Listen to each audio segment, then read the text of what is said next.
The Rock has come back to SmackDown, but will he accept Cody Rhodes' challenge to lay the SmackDown on his candy ass? Welcome back, guys, to Fog Wrestling, and this is your SmackDown preview for the 1st of March 2024. The Rock is coming to SmackDown. It is the first of a triple header. Yes, The Rock is going to be on 3 SmackDowns in a row. Incredible. Insane. When you think about it, when was the last time Roman Reigns appeared on 3 SmackDowns in a row?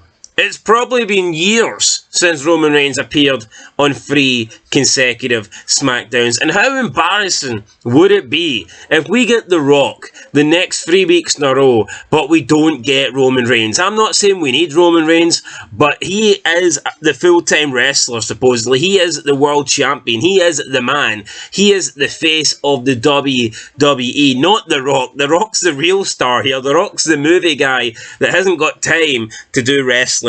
Yet he is going to be on the next 3 SmackDowns, and Roman Reigns, for the majority of the past couple of years, cannot be arsed to show up. If you're lucky, you get him like once every 6 weeks.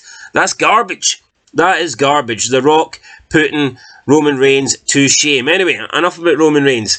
The Rock versus Cody Rhodes. Is it going to happen? Cody Rhodes challenged The Rock. He offered him the opportunity to go one-on-one, but not with the great one, with the American Nightmare. Will The Rock accept it tonight? If he does accept it, where's it going to happen? When's it going to happen? Surely it won't be on free TV. They're not going to do it on SmackDown. Could it be WrestleMania Night 1? We've been hearing now, I think for at least 3-4 months, they were toying with the idea of doing Cody versus Rock Night 1, or Rock versus Roman Night 1, and then Cody versus Roman Night 2. But for me, that just doesn't work, because I think that you can't have Cody lose to The Rock and then beat Reigns. Surely not.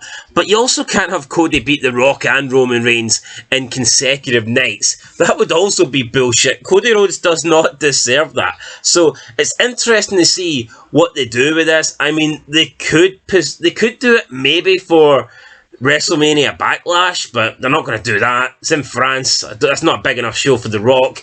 Could they do it for a SummerSlam? Potentially, but I think if The Rock's coming back, it's going to be for a Mania match. Do they do it for WrestleMania 41? Like, maybe, but I just don't see, there's no guarantee that this Rock-Cody feud is going to continue. This rivalry will go for another full year. So, for me, it's probably WrestleMania or nothing. Seth Rollins, though, is coming to SmackDown. He might get involved. He might want to make it a tag team match. Could we see that? Could that be a possibility? The Rock and Roman Reigns versus Cody Rhodes and Seth freaking Rollins on night 1, with obviously Roman Reigns and Cody on night 2. And if they do that, it also means Seth Rollins can defend his title against Drew on night 2. But it just doesn't make logical sense. Why would Seth Rollins want to do that? We know that he pretty much only wants in this Bloodline feud because it's more important. It's more important than anything he can do on Raw. He pretty much has proved Roman Reigns' point about how his title is more superior and he's the real champion. But from a logical standpoint, why would Seth Rollins want to wrestle on night 1 if he has to defend the title against Drew on night 2? That's just giving Drew an advantage, you know. It's because Seth Rollins has to wrestle twice, so it just doesn't make any sense. But I mean, we'll see. Can't really speculate what's going to happen, but The Rock is going to be here tonight, so hopefully we get a good Rock promo. I enjoy Hollywood Rock.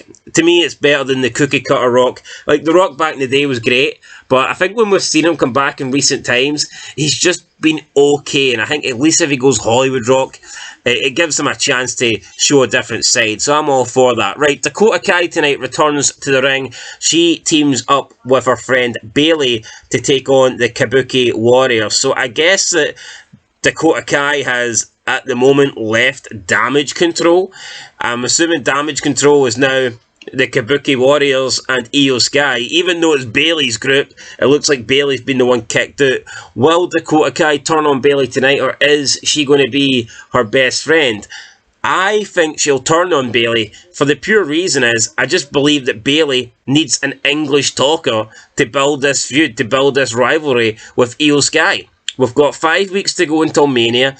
I don't see how they can just continually do Bayley and Io Sky just doing face-offs and showdowns over the next 5 weeks. I think they need to have Dakota Kai join up with Io Sky just so she can be the English speaker. As lame as that sounds, that's what I'm predicting. So I think we're going to get a turn here from Dakota Kai, and I'm going to go with the Kabuki Warriors to win this one.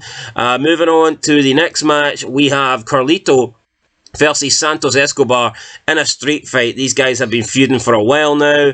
I guess we'll see who comes out on top tonight. Carlito should be a champ, man. It really is sad to see him just floating about in the mid-card region of WWE. I want to see Carlito back in the main event scenes. I'd like to see Carlito have a world title run, and I see no reason why he shouldn't have that. So hopefully Carlito can win this and move on to bigger and better things. I mean, people can claim Santos Escobar has youth. The guy's almost 40 years old. So yeah, for me, I would rather go with the established star, the guy that's actually done something in wrestling, rather than Santos Escobar, a guy that's been floating about NXT for years and then failed to do anything since getting moved to the main roster. So I'm going to go with a Carlito win.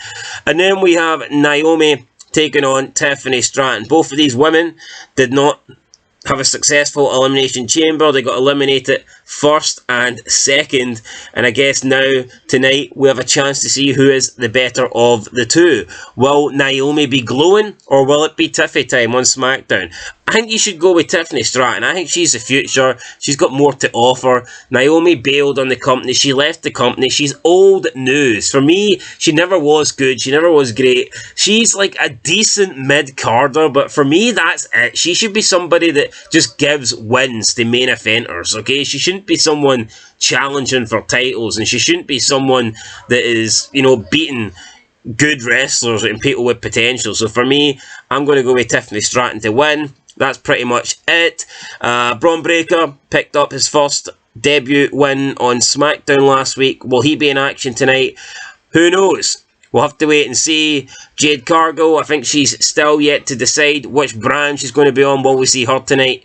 Who knows? And that's pretty much it, guys. So yeah, The Rock is confirmed. The Bloodline, though, are not confirmed, even though Cody Rhodes and Seth Rollins are going to be on tonight's show. So it's going to be incredibly weak if we get The Rock, but not Roman Reigns. I'm sure Solo will be there.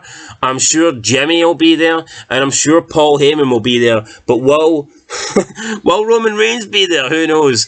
You'll have to see what the part-time champ can do. We'll have to see if the schedule is free. Anyway, guys, that's it. That's for your SmackDown preview. I'll catch you in the next one. SmackDown review tonight. Hopefully it's a decent show. Getting closer now to WrestleMania. We're getting The Rock for 3 weeks in a row. This is a chance for wrestling to get good, and let's hope it does. I'll catch you guys later. Till next time, though. Peace.